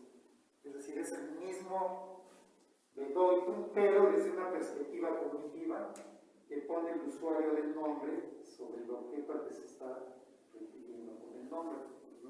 ¿Sí? Esa es otra manera de entender la noción de sentido, en donde no tiene que ver con el significado de la frase del maestro de Alejandro y el discípulo de Platón, sino más bien con una perspectiva cognitiva de quien usa el nombre, ¿sí?, y entiende que Aristóteles es eso, el maestro de Alejandro y el discípulo de Platón. Pero esta es otra manera de ver, en donde la noción de sentido se desplaza más hacia el Bedoitum desde un punto de vista que hacia la comprensión lingüística o semántica de una frase, de la frase que dice el maestro de Alejandro y el discípulo de Platón, ¿no? Y esta lectura se puede justificar. O sea, no es nada más como una ocurrencia, hay razones que se pueden dar para sostener que esta es otra manera de leer esos textos, ¿no?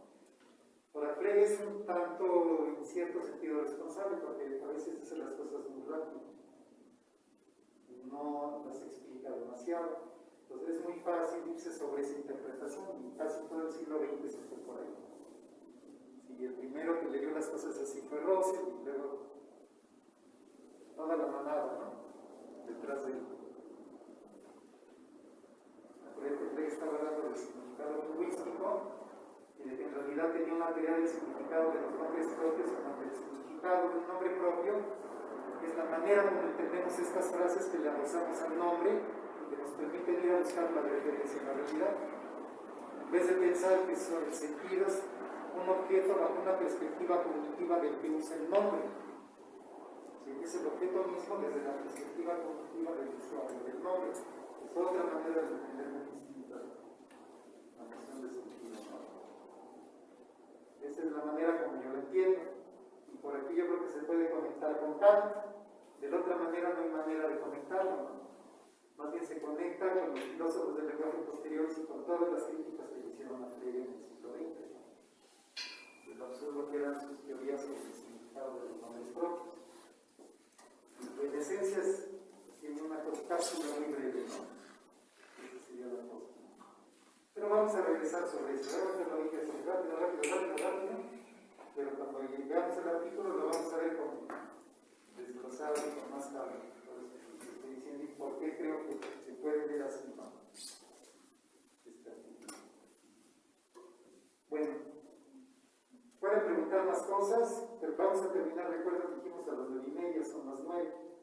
tenemos todavía media hora. Yo ya daría por terminado lo que quería decirles como introducción a Frege, pero si a alguien se les quedó un comentario, una duda, una pregunta, se puede hacer, ¿no? Algo que deseen preguntar o comentar, ¿no? Yo deseo comentar algo. Sí, adelante. Sí, justo siguiendo como estos antecedentes en el pensamiento filosófico, ¿no? Que no es como generación espontánea. De repente surgió y se le ocurrió. También ocurre eso con Kant, ¿no? En esta lectura que estoy teniendo sobre el espacio y la cognición corporalizada, situada, la perspectiva en Kant, a partir de la lectura del espacio, resulta ser que desde esta perspectiva hay un antecedente importante, una influencia importante de Descartes en Kant. Y justamente en lo que es la propuesta de Descartes sobre el espacio único, el espacio en términos de la geometría de coordenadas, que es una propuesta importante de Descartes. Entonces, este trabajo que estoy haciendo también tiene que ver o mantiene un gran vínculo con una investigación previa de una filósofa acerca de la interpretación que hace de Descartes en cuanto a, pues, está la geometría de coordenadas, pero ella lo que hace es trasladar la geometría de coordenadas de Descartes en un sentido epistemológico a un sentido metafísico, ¿no? Entonces, los cuerpos, ¿no? Los cuerpos se ubican dentro de un espacio único donde podemos localizarlo a partir de las coordenadas. Esto se traduce ya después en Kant, claro, con los cambios pertinentes que implicaría la revolución copernicana en Kant, ¿no? Pero hay una influencia importante, entonces vean cómo el pensamiento filosófico va teniendo cambios, pero también hay continuidades, ¿no? O resignificados de acuerdo a nuevas preguntas. Esto me recuerda mucho a una cosa que se dice, y no sin justicia o justificación, ¿no? De los filósofos analíticos, ¿no? Que son muy ignorantes de la historia de la filosofía. Yo creo que eso es correcto, ¿eh? O sea, han despreciado mucho la historia. Como que es que a nosotros no nos importa la historia, ¿no? Nos importa lo que estamos haciendo, ¿no? Entonces, esto tiene que ver con, por ejemplo, la lectura anacrónica que se hizo de la filosofía del lenguaje de Frege. Totalmente en función de lo que vino después de él, y no de lo que venía antes de él, que es donde más tendría sentido buscar, pues, por qué dijo lo que dijo, ¿no? No en función de lo que se dijo después, sino en lo que se dijo antes.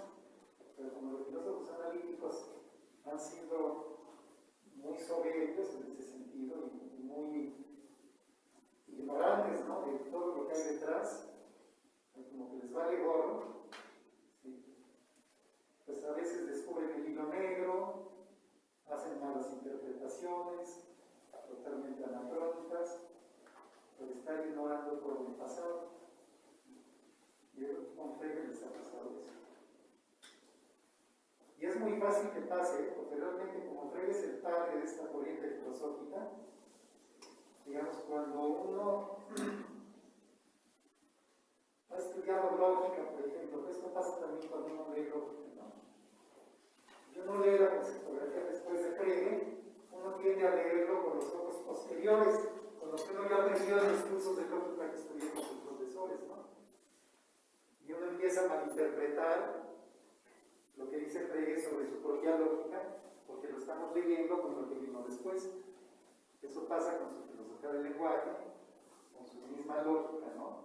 La tendemos a leer mal, que en cierto sentido es medio arcaica, si la comparamos con lo que vino después, ¿no? Y si uno tiende a leerla con los ojos contemporáneos, ahí hay un gran riesgo de empezar a malentenderlo, a malinterpretarlo, a deformarlo, ¿no? Entonces eso es un riesgo muy, digamos, muy presente, ¿no?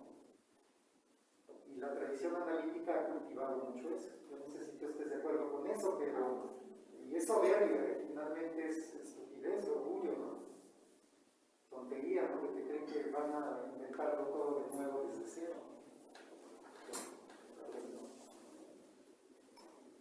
Ese es uno de los graves defectos que ha tenido la filosofía analítica, a pesar de que ha hecho muchas aportaciones y desarrollos, etc., ¿no? También hay una gran deficiencia que muchos filósofos hoy en día se están dando cuenta de eso, ¿no? De esta tradición. Por ejemplo, los que están releyendo a Frege y están escribiendo ya de otra manera, ¿no? Que no era cuando yo era joven y yo leía a estos filósofos y cómo lo interpretaban a Frege, ¿no? Yo veo libros actuales con mucha más sensibilidad histórica, tratando de ver las fuentes, los antecedentes y por qué Frege decía las cosas, pero no en función de lo posterior, sino de lo anterior a él. Sí, esto ya también está, digamos, saliendo cada vez más a flote esta actitud, ¿no? En la filosofía analítica. Que cuando yo era joven era de mi ignorancia total, ¿eh? Hoy en día yo creo que ya hay mayor reconocimiento de esto que estoy diciendo, ¿no? Y de irse a la historia para entender a sus filósofos, ¿no? La historia previa a ellos, quiero decir, ¿no? Para entender por qué dijeron lo que dijeron, qué fue lo que realmente aportaron con respecto al pasado y cómo el futuro se diferenció de lo que hicieron ellos. También, ¿no? Pero bueno.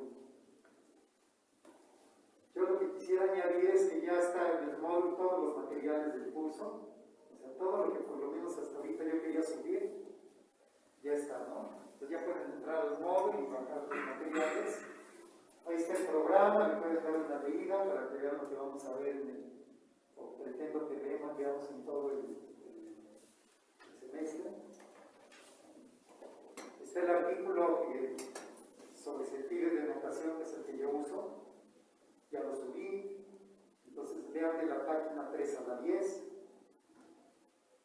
De la 10 nada más son los dos primeros renglones, es donde termina el argumento de Frege en contra del idealismo y del escepticismo. Ya en esa parte, ahí subí el índice del artículo sobre sentido de demostración. Lo van a ver un poco complejo, porque lo que cité fue más de una traducción del artículo de Frege, entonces el que tú tienes, es el de la Biblia Nueva, esa es otra traducción y otra edición, ¿no? Sí. Yo uso la de Tomás Moro Simpson, esta es la de la Villanueva. Obviamente que la paginación y todo pues cambia. Entonces yo traté de incluir, o más bien incluir, ¿no? 3 traducciones distintas en el índice. Lo elaboré con respecto a 3 traducciones distintas. Una que dice S nada más, se refiere a Moro Simpson, que es la que yo uso. Esta la debo haber puesto como B de vaca por lo de Valdés Villanueva. Y la otra ya ni me acuerdo, pero es la de Moulines. Es otra traducción distinta, ¿no? De Moulines es Moulines, el mismo artículo de Frege. Entonces, gracias. Se ve muy complejo, pero nada más que se sepan orientar.